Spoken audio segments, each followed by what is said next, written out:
relax, and open your eyes. All right, are you guys excited? By excited, you mean fearful and nervous?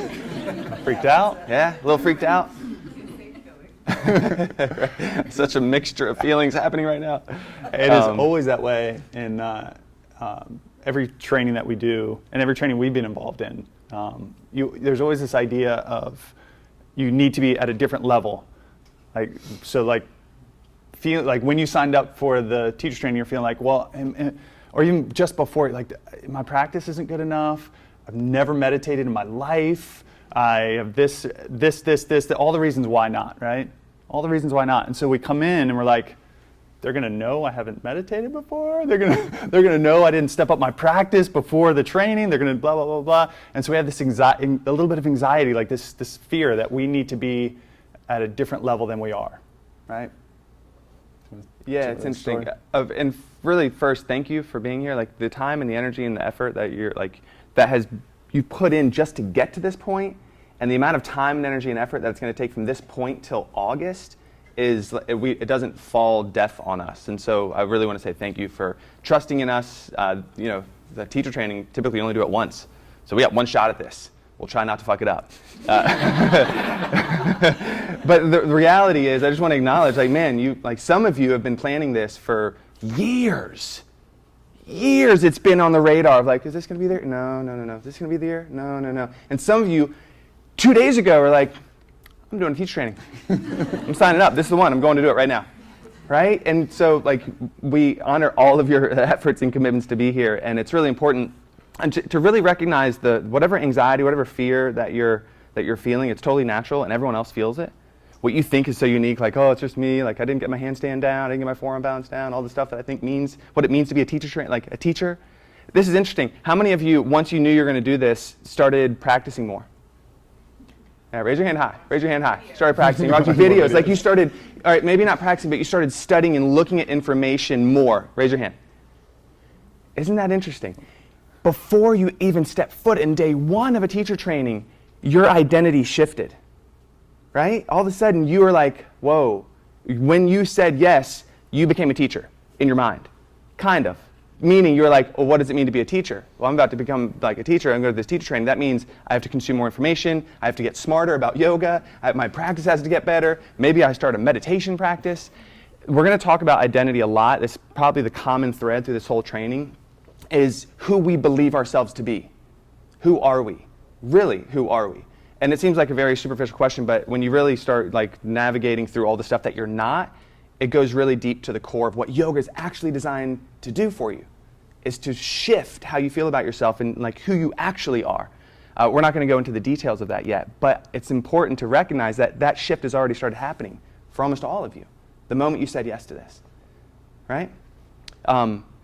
So that's first. 2, you don't have to have a handstand down. You don't have to have a perfect down dog. You don't have to have a perfect warrior 2.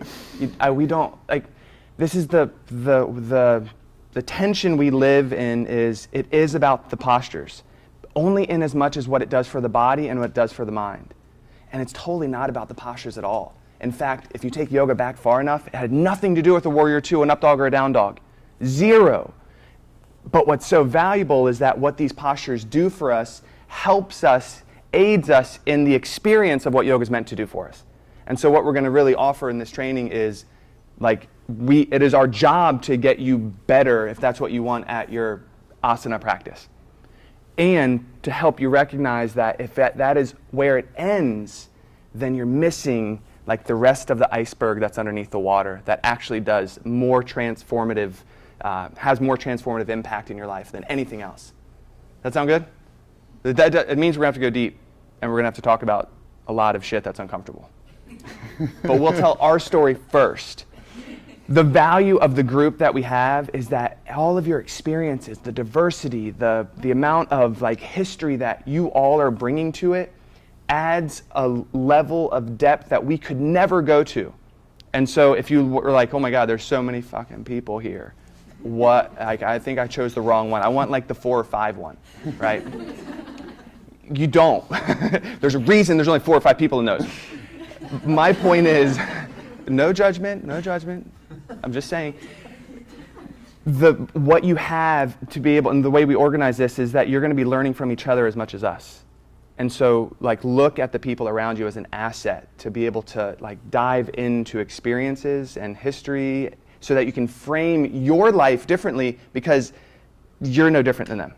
We all have different, like, scenarios, but the core of what we all deal with that we think is unique to us, the suffering, the pain, the trauma, all the stuff that we've had, every single one of you has it in your life.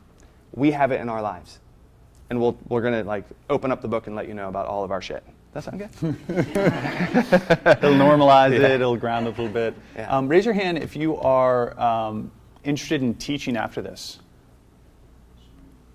That's a good portion of me. Awesome. All right, put your hands down. Raise your hand if you're just doing it to deepen your practice.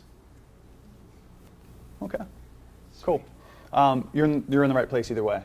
And so what we found as we've done these over the years is that, so we started, our first one was in 2008, and you guys, I'm pretty sure, number 28. So we've done a lot of them in that time. But over the years, we've realized that there's two types of people that come into a training. One is, I want to deepen my practice. I want to understand this stuff. I know you've been on your mat enough to know that it's more than just asana, more than just postures, right? More than just that. You've felt a radical shift in your life, and you've said, okay, I want a vehicle to dive deep into this and really understand it.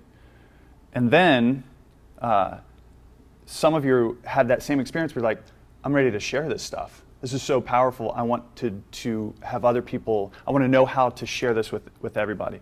And so what we want to start with is that regardless of your intention, whether you want to teach after this or whether you want to just deepen your practice, all of you in some form or shape or form are going to teach this, right? And it's the shirt I'm wearing. It says, "To teach is to demonstrate." That's a quote from A Course in Miracles. And what that means is that when we decide to grow, which means we decide to be uncomfortable, right? We decide to push against our boundaries and our beliefs and what we think is what life is like around us. It means that we have to have a radical shift in ourselves, right? In order to grow, we need to, in order to change our lives, we have to change ourselves. That's the idea, right?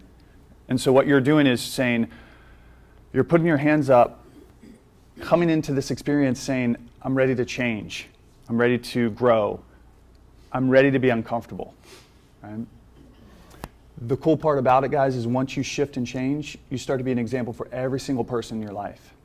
Regardless of whether you step into a studio and teach 10, 20, 30 people, 40 people, or you just become a better husband or wife, or a better parent, or a better son or daughter, right?